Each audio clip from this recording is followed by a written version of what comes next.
Assalamualaikum dan salam sejahtera diucapkan kepada pensyarah yang dihormati dan disayangi, iaitu Dr. Rosniza binti Muhammad Zainul dan rakan-rakan sekalian.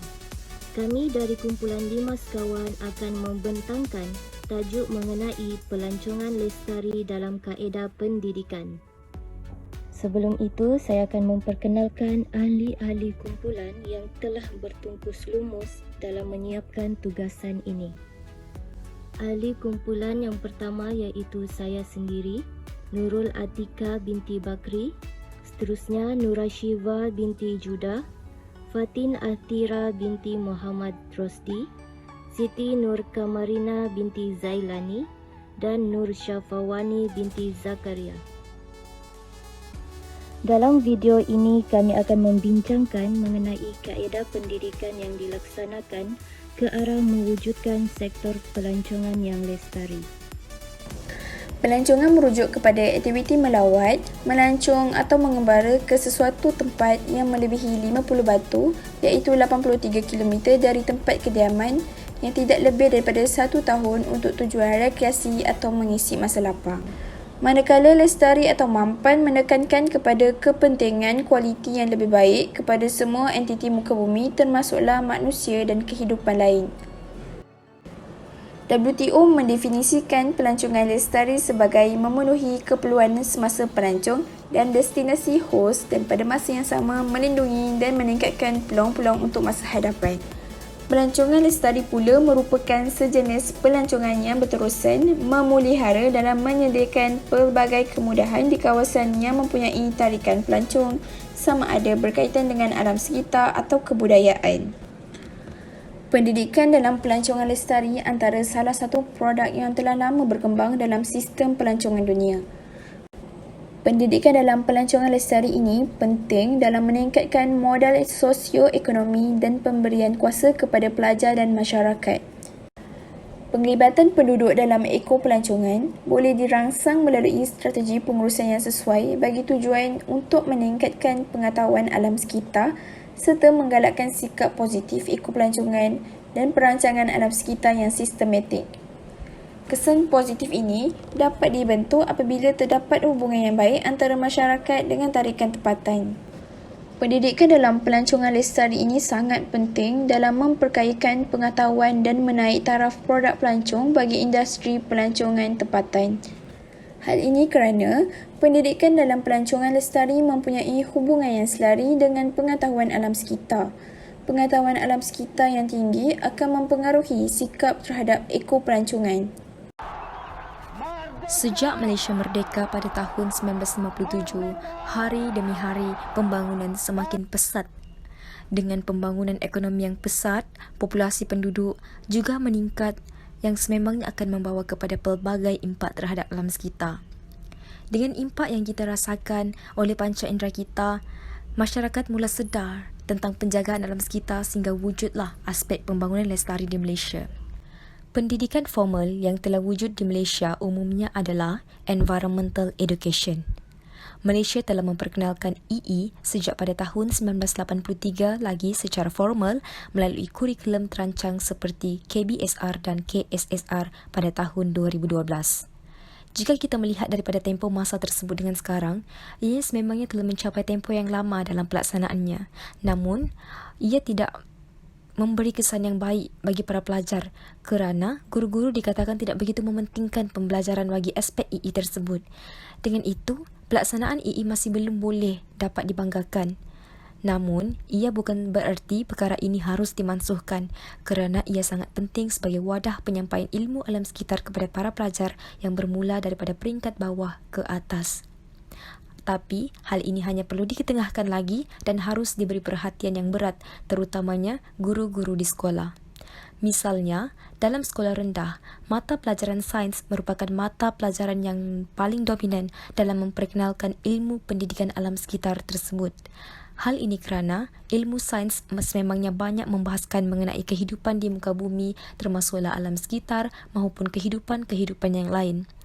Dengan ini, ia akan dapat memberi minat kepada para pelajar berkenaan keindahan dan kepelbagaian alam semula jadi yang perlu dipelihara daripada musnah melalui pembelajaran atau pertunjukan tayangan dalam bilik darjah.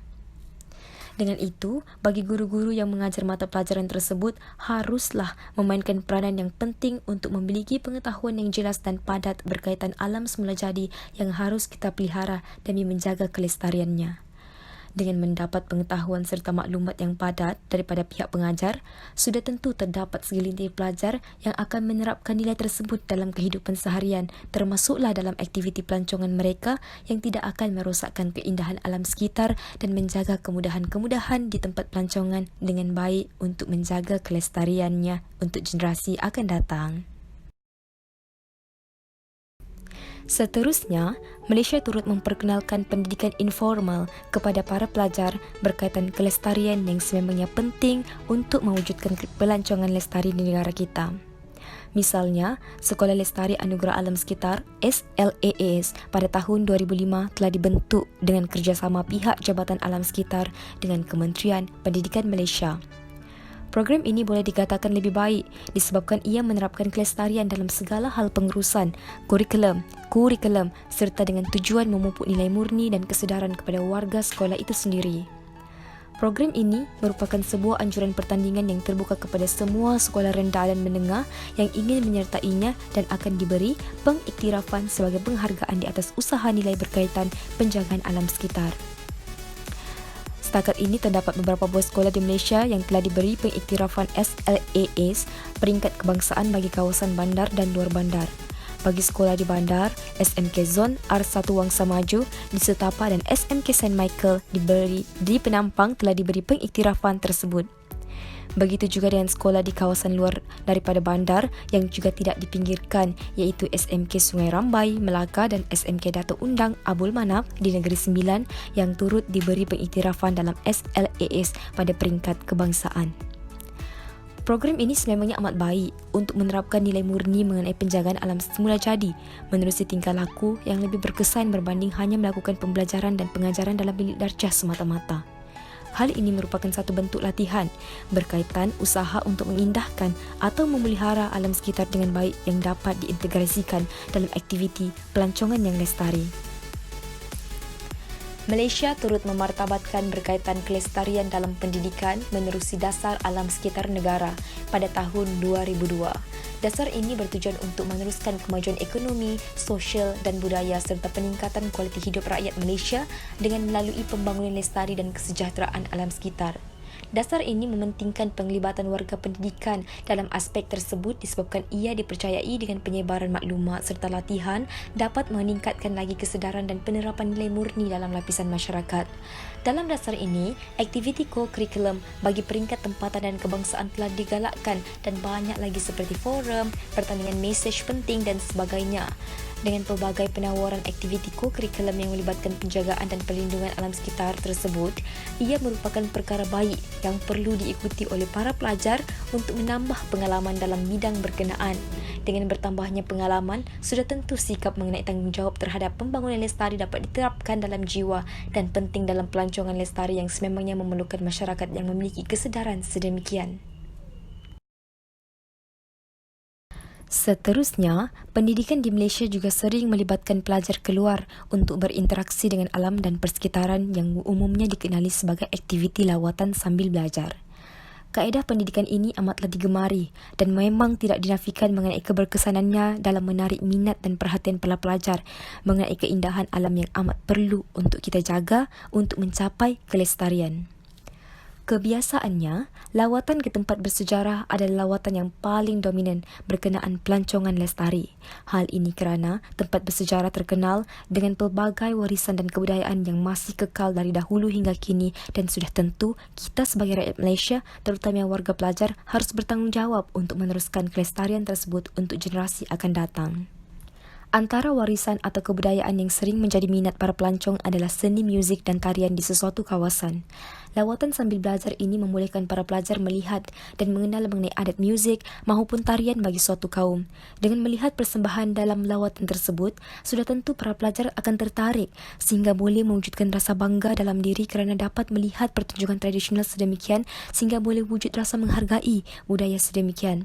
Begitu juga apabila para pelajar akan diminta untuk turut sekali dalam persembahan tersebut. Ia secara logiknya merupakan pelancongan lestari disebabkan mereka telah menimba pengalaman dan pengetahuan dengan muzik dan tarian tradisional tersebut dan ia merupakan satu pengetahuan yang akan dikenang sampai bila-bila dan boleh mengaplikasikan pengalaman tersebut untuk generasi akan datang pula. Selain itu, para pelajar juga sering dibawa melawat di tempat-tempat yang mempunyai bangunan warisan tinggalan orang-orang dahulu.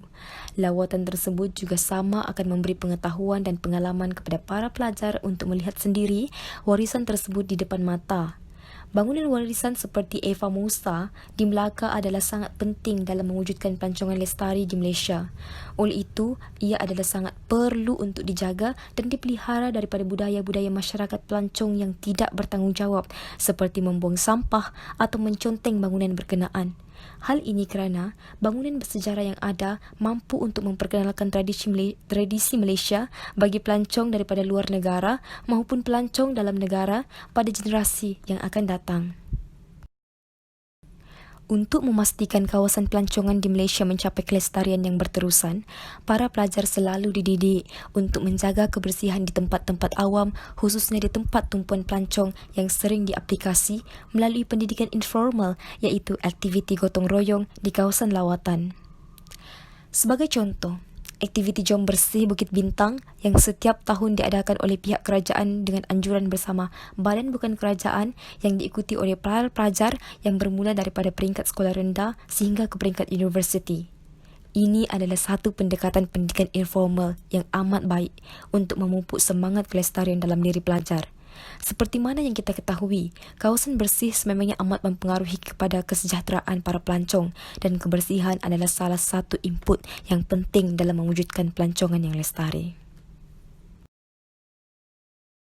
Secara kesimpulannya, pelancongan pendidikan ini semakin terkenal di semua peringkat lapisan masyarakat, yang mana ia merupakan satu sektor yang berpotensi kepada pelajar terutamanya untuk bergerak ke sesuatu lokasi dengan tujuan mendapatkan ilmu pengetahuan, pengalaman, latihan melalui persepaduan antarabangsa serta segala aspek yang berorientasikan kepada pendidikan.